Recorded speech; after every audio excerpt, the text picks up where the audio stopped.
Yeah, good philosophy of optimism going around the Super Eagles team. He says he can make something happen out of nothing.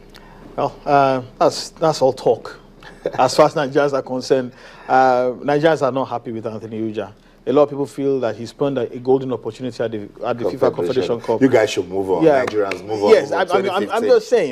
Yeah. And there are still a lot of people who are particularly bitter that Anthony Uja was chosen ahead of Odioni Halo from Watford in the Barclays English Premier League. So he has a lot to prove. I'm just hoping he doesn't buckle under the pressure.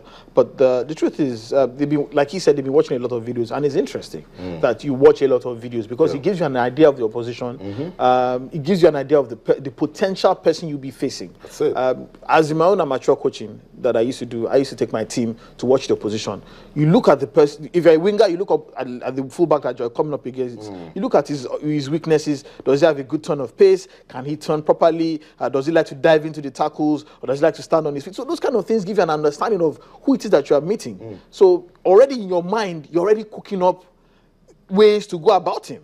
And it's fun. It's really brilliant for coaches who do that, sharing videos with their players, taking them through different plays, looking at the tactical setup of the opposition, how they like to play, whether your opposition, the man you're going against, up against, exactly, game, look at assist, performance, rating. The central midfielders, the central defenders. You know, it's very interesting because already in the mind of the player, he's already breaking down the problem. That's it. He's coming up with solutions to a possible problem by himself. So whatever the coach, So whatever the coach brings in helps him to come up with a solution to it. So I'm just, it's modern football. Every coach, every proper coach, any two-cover coach does it. But not to talk of someone the UEFA Pro license, you'd expect nothing less. So I'm just really pleased with the way they've gone about tackling the Tanzanian problem. But it's one thing to do all this in the confines of a training pitch. It's one thing to do all this in the confines of a video review room.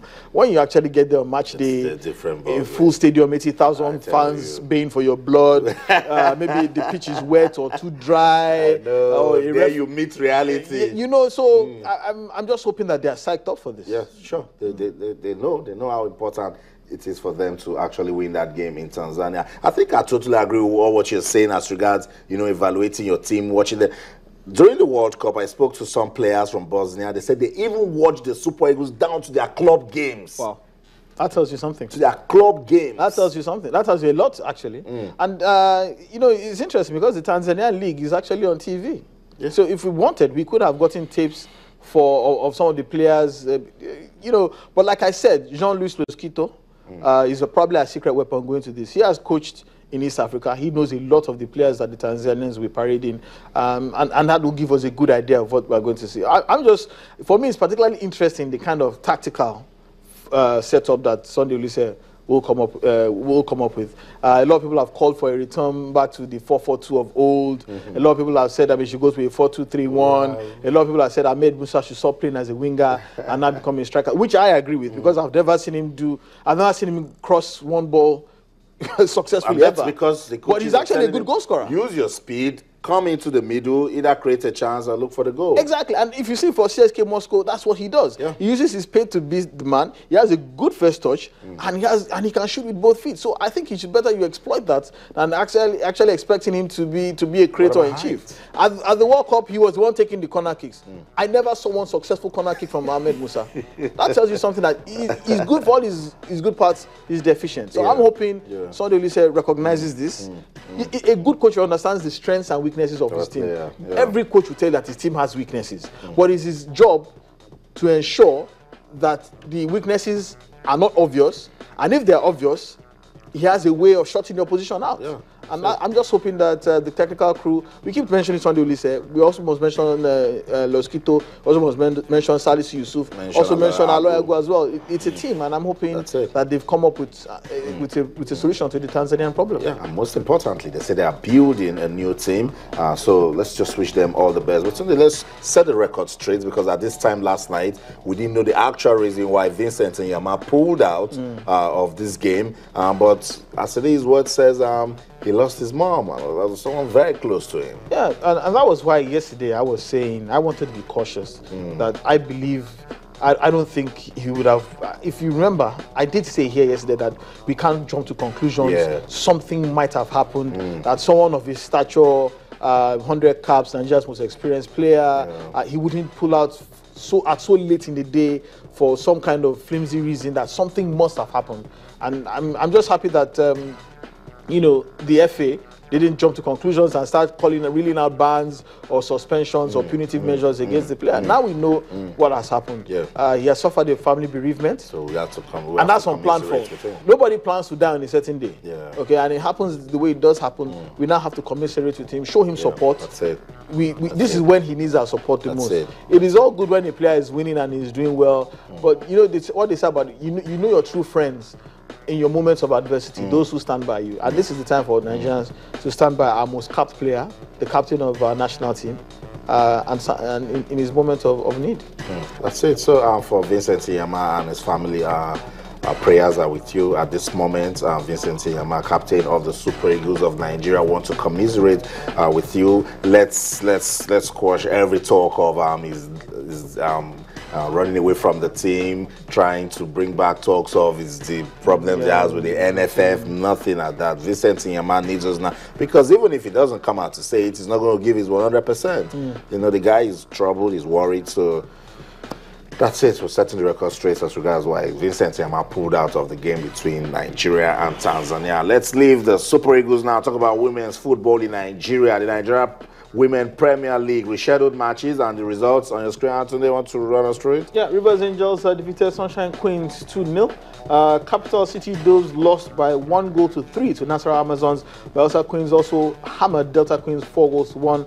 And as is becoming quite commonplace now, we had a walkover. Confluence Queens walked over Martin White Doves and were awarded a 3-0 scoreline. So that seems to... In fact, it's gotten so bad that even if games are not played, there will be, there'll be a walkover. It's a given in the Nigerian Women's League. But big ups to Rivers Angels trying to find their feet back again. They're winning. But now, it's what we keep saying. We'll keep talking about it till the Women's League gets better, because it's about time for women's football to be admirable, not just in Nigeria, but also in Africa. And that's what Aisha Johansson said the other day. About the tremendous potential in women's football, especially in Africa, and we haven't, for some reason, really tapped into it. And it's not only an African thing; it's all over the world. But I think it behoves more on Africa to make greater investments in women's football, because in these countries that we talk, in the West, in North America, in China and in Japan, women do have a greater lease of life than you would expect, that you'd find back here in Africa. But this is one of the fastest ways to empower women, by giving them a way in sports. And if you empower a woman, you have empowered a nation. Women, it's a given that women plow back most of the resources that they get back into their families, improving their livelihoods and that. So I think we should do more. There's nothing that says Nigeria cannot be the standard, the beacon for the rest of the world as regards how to treat women's football. We have the population, we have the potential, we have the quality, we have seen talents leave the league here, go to Liverpool, go to Kazakhstan, go to the American Women's League.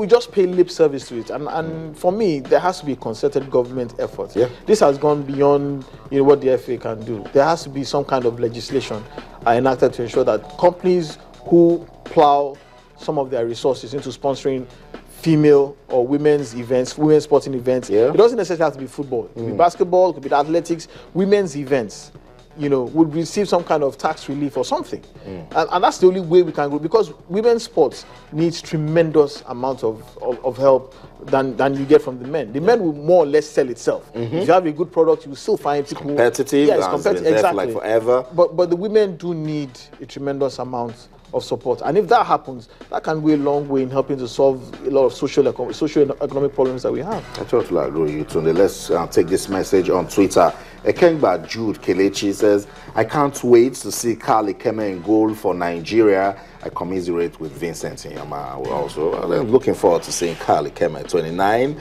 and I'm just making his debut for the Super Eagles. Yeah, Carl Ikeme, Onisha boy. He's originally from Anambra State. He's never been to Nigeria. I don't think he has been. Well, maybe he has, but a few times in the past. At the age of 29, he had never even thought he'd probably get the call up again.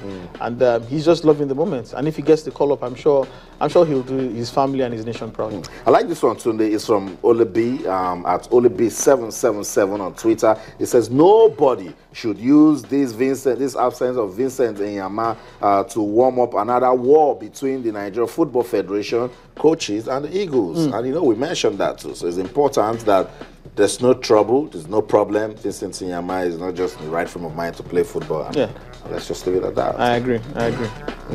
Okay, I like this one. Like the other one I told you about. I can't even read that message on live TV. That's negative. I'm proudly Nigerian. I can't do that. And then Fort Gumpy, who says the Super Eagles of Nigeria will beat Tanzania by 3-1, and it says point blank in capital letters. We should ask Anefiok if he's a soothsayer or a dibia, those people that have white chalk rings around an eye. Yeah. Because, I mean, he's saying it's over emphatically. He's 3-1 point blank. Maybe he knows something that we don't know. But if it's a 3-1 scoreline, I'm sure Sunday Olise, the FA, the players, you and I, and the vast majority of 170 million plus Nigerians all over the world will be extremely happy with that scoreline.